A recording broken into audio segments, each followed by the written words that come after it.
Salut YouTube! J'espère que ça va bien. On vous revient aujourd'hui avec une petite vidéo, un petit update et un nouveau sujet. On est présentement en France. On vient de terminer le Weekend Witch qui était, mon Dieu, complètement incroyable. Pour ceux qui ne connaissent pas ce projet-là, c'est mon entreprise ésotérique et on fait maintenant des retraites witch. C'était fou. On a loué un château.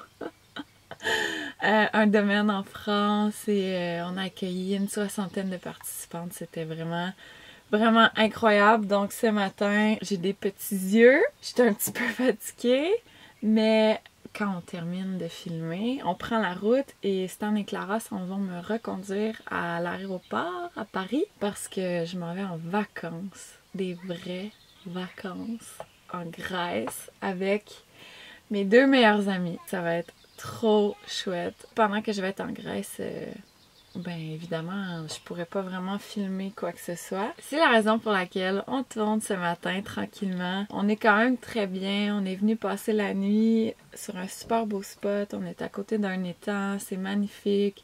Il y a une grande forêt juste derrière. Stan et Clara sont en train de jouer dehors pendant que je parle.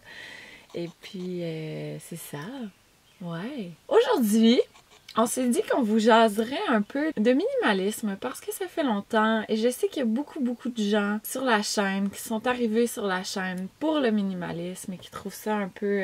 qui s'ennuient en fait que j'en parle. Par contre, je dois vous dire, je me souviens plus si j'en ai parlé sur YouTube, mais je sais que j'ai un épisode de podcast où j'en ai parlé de long en large. Des fameuses étiquettes. Je n'aime pas les étiquettes. J'essaie de m'en détacher. Et je trouve en fait que dès qu'on s'impose des étiquettes, que ce soit minimaliste, zéro déchet, vegan, végétarien, n'importe quel genre d'étiquette, en fait, ça ouvre la porte à ce qu'on se confine juste à ça et que moindrement qu'on sort du cadre standard de cette étiquette, eh bien, on se fait critiquer, on se fait montrer du doigt, on se fait juger. Et dans un monde où le jugement est vraiment beaucoup trop présent, ben d'utiliser des étiquettes, ça ouvre juste la porte encore plus à tout ce jugement pas nécessaire, là. Ça m'énerve un peu d'utiliser le mot minimalisme. Je préfère simplicité, mais bon.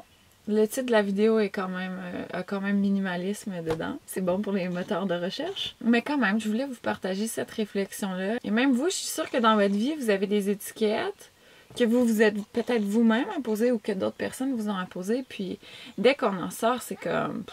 on reçoit un feedback négatif, tu sais, puis ça peut être aussi simple que, par exemple, depuis que vous êtes tout jeune, on vous a apposé l'étiquette que vous êtes timide. Et là, dès que vous sortez de cette timidité-là, ce qui est très positif, j'imagine qu'on vous dit, mais voyons, qu'est-ce qui se passe? C'est bizarre, c'est pas toi, non. Mais peut-être qu'à l'intérieur de vous, c'est le vrai vous qui est en train d'émerger et que cette timidité fait de moins en moins partie de vous.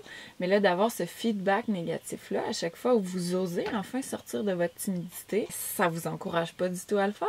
Donc tout ça pour dire, les étiquettes m'emmerdent. Voilà, c'est dit. Donc, ce matin, j'avais envie de vous parler de minimalisme, simplicité et développement personnel. On me demande souvent, ça a été quoi pour moi l'élément déclencheur? Qu'est-ce qui m'a mené sur cette voie-là? Et sans nécessairement que le minimalisme soit l'élément déclencheur, ça a été une grande partie de ce qui m'a beaucoup aidé à évoluer, à grandir, à vivre une transformation personnelle, à me rapprocher davantage de qui j'étais réellement. Et j'ai envie de vous partager ça parce que si ça peut inspirer quelqu'un à essayer de simplifier sa vie un petit peu pour se découvrir davantage et pour vivre une vie plus alignée selon ses valeurs, ben mon Dieu, tant mieux. Alors, il faut comprendre que nos possessions physiques, nos possessions matérielles sont un poids sur nos épaules, sont un poids dans notre énergie, sont un poids dans notre charge mentale. Donc, plus on a de choses, plus on s'embrouille en fait. Plus on vient superposer des couches et des couches et des couches qui nous empêchent d'accéder à ce qui est à l'intérieur de nous, à ce qui est vraiment important. Et moins on se permet d'avoir du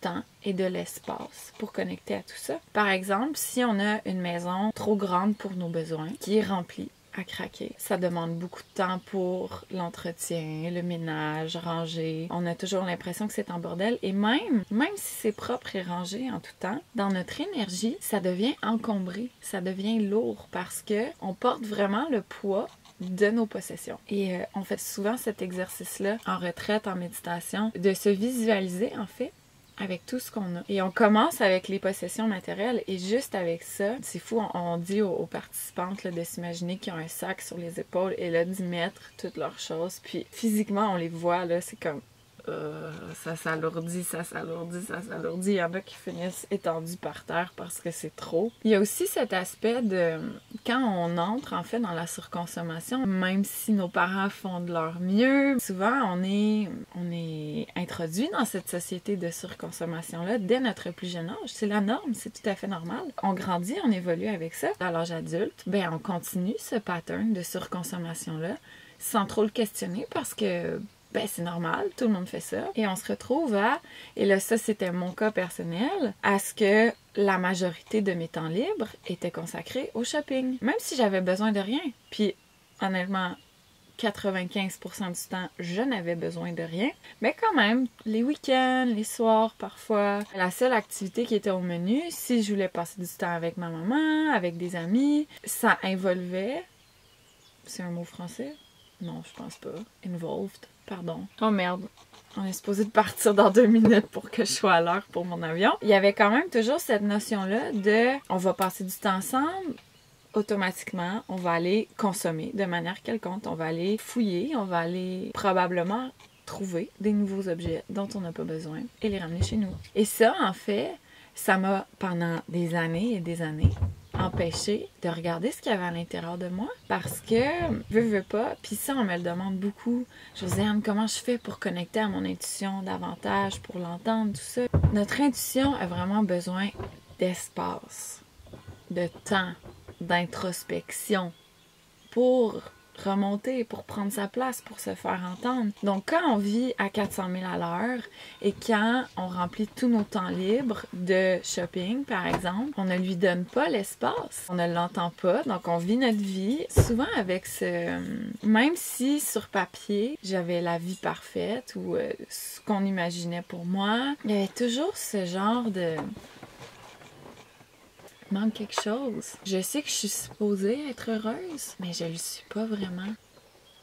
Mais bon, je continuais, j'avançais, j'achetais plus de choses, puis je m'en faisais pas trop avec ça. Puis c'est quand, justement, j'ai pris le temps de réfléchir à mes valeurs de consommation et que j'ai pris le temps de faire des recherches sur l'impact réel de ma surconsommation à moi.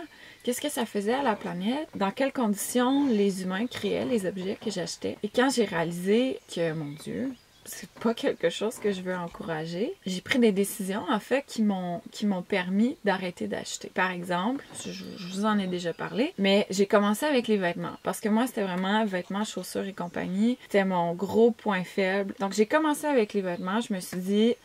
allez, j'arrête d'acheter des vêtements qui sont faits dans de mauvaises conditions. Donc, tout ce qui était fait en Chine, en Inde, au Bangladesh, en Thaïlande, etc., etc.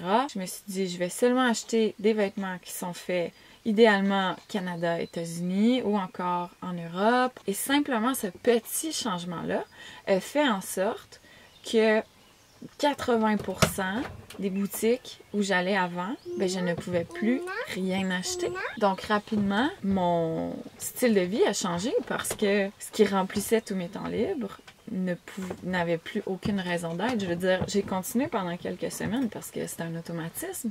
Donc je me rendais en boutique par exemple et là je regardais toutes les étiquettes, tout était fait en Chine et compagnie. Donc j'achetais rien.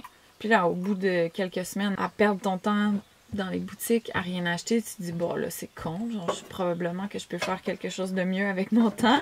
Et c'est là que j'ai commencé à lire sur le développement personnel. J'ai commencé à méditer, j'ai commencé à tenir un journal, j'ai commencé à inclure la gratitude dans ma pratique. Le changement a vraiment commencé à s'opérer. Et en faisant toutes ces activités qui favorisent l'introspection, tranquillement, mon intuition refait surface. Et puis, je dirais peut-être 6 mois plus tard, à justement me défaire de ma surconsommation, commencer à me défaire de mes objets aussi et passer beaucoup plus de temps connectée à moi-même. La petite question que je me posais au départ de genre, je sais que je suis supposée être heureuse, mais je le sais pas, puis je sais pas pourquoi. Les réponses ont vraiment commencé à arriver.